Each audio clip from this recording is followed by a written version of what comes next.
The marble floors of the Grand Metropolitan Hotel gleamed under crystal chandeliers as Manhattan's elite gathered for the annual Whitmore Foundation Charity Gala. Designer gowns swept across the polished surfaces while tuxedoed waiters carried champagne worth more than most people's monthly salary. Marcus Thompson pushed his cleaning cart through the service corridors, his worn janitor uniform a stark contrast to the opulence around him.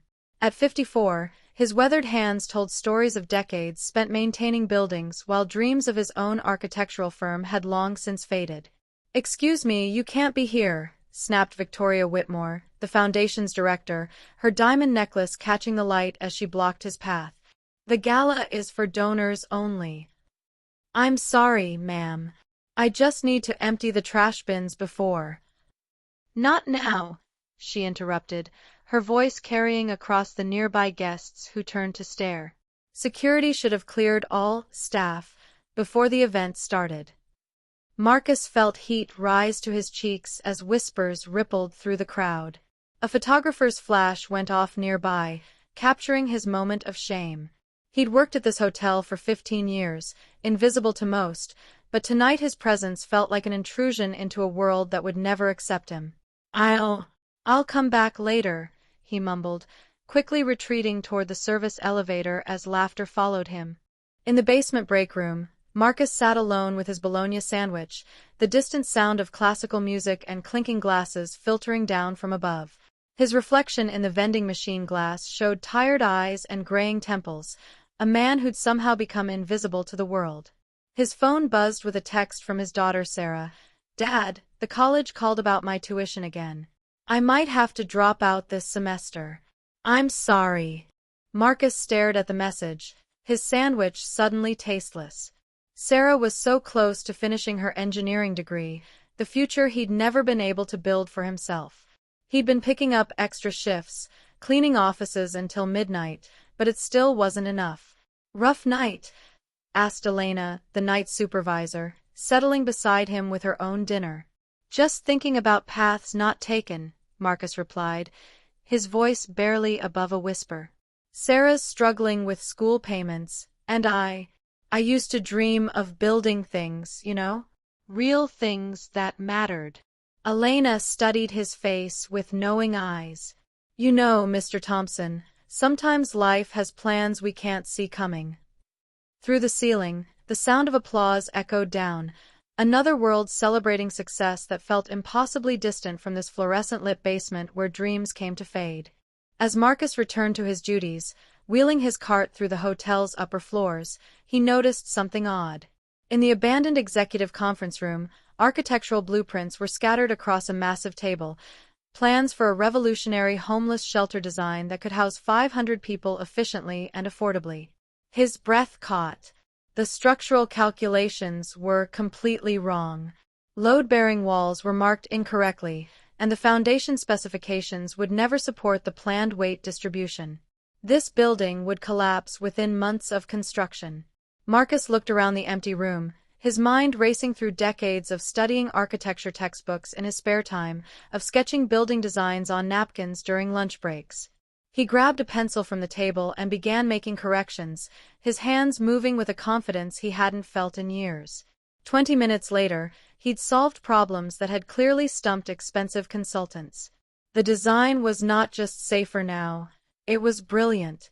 More efficient space usage, better materials allocation, revolutionary accessibility features. The sound of footsteps in the hallway made him panic. He quickly gathered his supplies and slipped back into the service corridor, leaving behind only his corrected blueprints and a yellow sticky note with his employee ID number. Back at the gala, renowned architect Jonathan Blackwell stood at the podium, his face grave with disappointment. The Whitmore Foundation's flagship homeless shelter project, his project, was facing catastrophic structural problems that could cost millions and delay construction by years. "Ladies and gentlemen," he announced to the stunned crowd, "I must inform you that our engineering consultants have discovered critical flaws in our shelter design. We may need to start completely over." Victoria Whitmore's face went pale. Years of planning, millions in donations, all potentially wasted.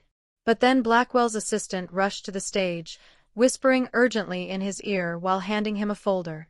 Blackwell's eyes widened as he studied the corrected blueprints. "Wait," he said, his voice gaining strength. "It appears someone has provided solutions.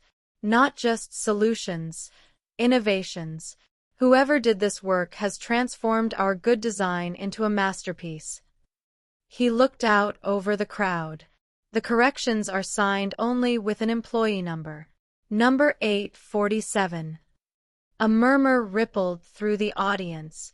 Victoria Whitmore's face flushed as she recognized the number, the same janitor she'd humiliated hours earlier. "I need to find employee 847 immediately," Blackwell declared. "This person just saved our project and possibly revolutionized affordable housing design." Marcus was emptying trash bins on the third floor when he heard his name over the hotel's intercom system. "Marcus Thompson, employee 847, please report to the grand ballroom immediately." His hands trembled as he entered the ballroom, where 300 of New York's most powerful people had fallen silent. Jonathan Blackwell stood at the podium, holding the blueprints Marcus had corrected. "Ladies and gentlemen," Blackwell announced, "I'd like you to meet Marcus Thompson, the architectural genius who just saved our project." The room erupted in applause as Marcus stood frozen, still in his janitor uniform, overwhelmed by the moment he'd dreamed of for decades. Blackwell approached him directly. "Mr. Thompson, I've been practicing architecture for 30 years, and I've never seen solutions this elegant. Where did you study?" I didn't, sir," Marcus managed. "I learned from books, from watching, from caring about buildings my whole life." Victoria Whitmore stepped forward, her face red with embarrassment. "I owe you an apology, Mr. Thompson. And more than that, I owe you gratitude." Blackwell extended his hand. "Mr. Thompson, I'd like to offer you a position as senior design consultant for our firm. Full benefits, starting salary of $120,000, and the chance to see your designs built across the country." Tears filled Marcus's eyes as he thought of Sarah, of all the dreams he thought had died. "I accept," he whispered, then louder, "I accept." The ballroom exploded in a standing ovation as Marcus Thompson, janitor, dreamer, architect, finally stepped into the life he was meant to live. 6 months later, the Marcus Thompson Community Housing Design was breaking ground in 12 cities nationwide, providing homes for thousands while his daughter Sarah graduated summa cum laude, her tuition now easily covered by her father's new career. Sometimes the greatest discoveries happen when we're brave enough to see the genius that's been hidden in plain sight.